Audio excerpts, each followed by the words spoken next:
අපි ඇයි ඉඩමක් පත්තිරුවේ ලියාපදිචි කරන්න සමහර කට්ටියට මේ ප්‍රශ්නෙත් ඇති ලෝය කෙනෙක් ගවට ගිහලා ඔප්පුවක් ලිව්වට පස්සේ ප්‍රමාණවත් නැද්ද අපි මොකටද ඒක ගිහලා පත්තිරු ලියන්නේ මේ පත්තිරු ලියන එකෙන් අපි කරන්නේ මේ රජයට ආදායමක් දෙන එක විතරද නැහැ මිත්‍රවරුනි අපි ඔප්පුවක් ලියලා ඒක පත්තිරු ලියාපදිචි කරන්නේ අපේ තියෙනවා ලංකාවේ ලේඛන ලියාපදිචි කිරීම ආඥා පනත කියලා පනතක් ඒ පනත අනුව තමයි ඒක කරන්නේ එතකොට ඔගොල්ලෝ ලියන ඔප්පුවක සම්පූර්ණ භාවය ඇති වෙන්නේ ඔප්පුව නීතිඥවරයා සංකරා මත පමණක් නෙවෙයි ඔප්පුව ගිහිල්ලා රෙජිස්ටර් කන්තුවේ ඉඩම් රෙජිස්ටර් කන්තුවේ ලියාපදිංචි කරන්න ඕන. ඒ ලියාපදිංචි කරලා ඒක පත්තිරුවේ ලියුණාට පස්සේ තමයි සම්පූර්ණ නීත්‍යානුකූල වළංගු ලියවිල්ල බවටපත් වෙන්නේ.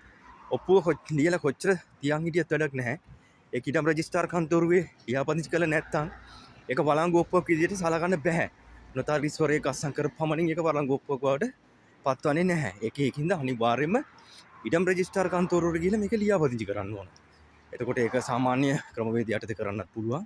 එහෙම නැත්නම් එක්දින සේවාව තියෙන එක්දින සේවාව හරහා ඔයගලන්ට මොකක් හරි හදිසි වැඩකට ඔප්පුවක් ලියලා රෙජිස්ටර් කරන්න ඕන ලෝන් එකක් ගන්නවා වගේ දෙයකට ඒක වන් ඩේ සර්විස් එක තියෙනවා. වන් ඩේ සර්විස් එකට දාලා එහෙම රෙජිස්ටර් කරගන්නත් පුළුවන්. කොහොම හරි ඔයගලගේ ඔප්පුව පත්‍ර රෙජිස්ටර් වුණාට පස්සේ තමයි ඒක සම්පූර්ණ ලියවිල්ල බවට පත් වෙන්නේ. එතකොට මොකටද අපි මේක පත්‍ර වල ලියන්නේ?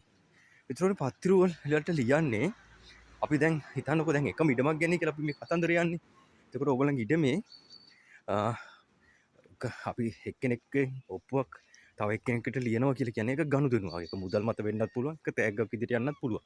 එහෙම නැත්නම් වෙනත් මොකක් හරි නීත්‍යානුකූල තීන්දුවක් නිසා සිද්ධ වෙන දෙයක් වෙන්නත් පුළුවන්. ඉතින් අපි මෙහිම ඔප්පුවක් රෙජිස්ටර් කරන්නේ ඒක අපි කියන්නේ පූර්වතා ලියවිලි ලේඛන ලියාපදිංචි කිරීම කියලා කියන්නේ. එහෙම නැත්නම් අපි ප්‍රයොරිටි ලිස්ට් එකක් හදාගන්න. ඒ කියන්නේ මුලින්ම සිද්ධ වෙච්ච ගනුදෙනුව මොකක්ද? මොකක් හරි නීතිමය කටයුතු සඳහා ඉස්සෙල්ලම සිද්ධ වෙච්ච ඩීල් එක මොකද්ද? මුණු ගනුදෙනුව. මේ ඉඩම මෙයාගෙන් මෙයාට තමයි මුලින් ගිහිලා තින්නේ. ඊට පස්සේ එයාගෙන් තමයි ඊළඟ එක්කෙනාට ඇවිල්ලා තින්නේ කියන කාරණාව බලා ගන්න තමයි අපි මේක පත්තුරුවේ ලියන්නේ. ඉතින් අධිකරණ කටයුතු වලදී මේ පත්තුරු කියන එක හරි වැදගත් වෙනවා. එතකොට ඒ ඉඩම කොටස් වලට බෙදිලා ගියපු ආකාරය ඊට පස්සේ කාගෙන් කාකට මේක අතින් අතට ගියේද කියන කාරණාව තහවුරු කර ගැනීම සඳහා අවශ්‍ය ඇති කරගෙන තියෙන ලියවිල්ල තමයි මේ පත්තිරුව කියලා කියන්නේ. ඉතින් ඕගලන්ගේ ඉඩම ලෝය කෙනෙක් ලිව්වට විතර ප්‍රමාණවත් නැහැ. ඒක අනිවාර්යයෙන්ම ගිහිල්ලා ඒක රෙජිස්ටර් කරගන්න ඕන. ඉඩම් ලියාපදිංචි කිරීමේ කන්තෝරුවට ගිහිල්ලා ඕගලන්ගේ බල ප්‍රදේශ ඉඩම තියෙන. ඒක සාමාන්‍යයෙන් අධිකරණ තීන්දුවක් මත ඔයගලන්ට හම්බෙන ඔප්පුවක් වුණත් ඒ කියන්නේ සාමාන්‍ය ඉඩමක් හිතන්නකො නඩු තීන්දුවක් මත ඔයගලන්ට හම්බුණා කියලා සමහර කට්ටිය නඩු තීන්දුව විතරක් තියාගෙන ඉන්නවා. ඒකට ඔප්පුවක් ලියා ගන්න යන්නේ නැහැ.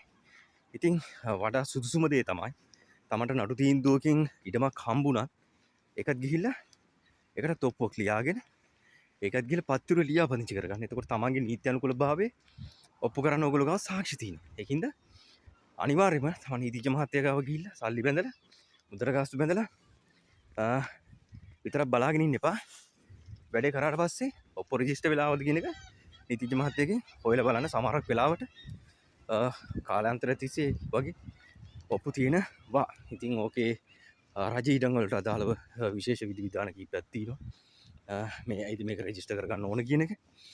ඉතින් ඒක ගැන මම පසු අයිතිය පිළිබඳ වෙනම මම වීඩියෝ එකක් කරන්න හිතන් ඉන්නවා. රජීතමක කොහොමද පසු අයිතිය යන්නේ කියන එක. ඉතින් ඒකෙදි මම ඒක පැහැදිලි කරන්න. මේ ඉඩම ලියාපදිංචි කිරීමේ වැදගත්කම මොකද්ද කියන එක. ඉතින් එහෙනම් තවදුරටත් අපිත් එක්ක රැඳිලා ඉන්න. ස්තුතියි බොහොම.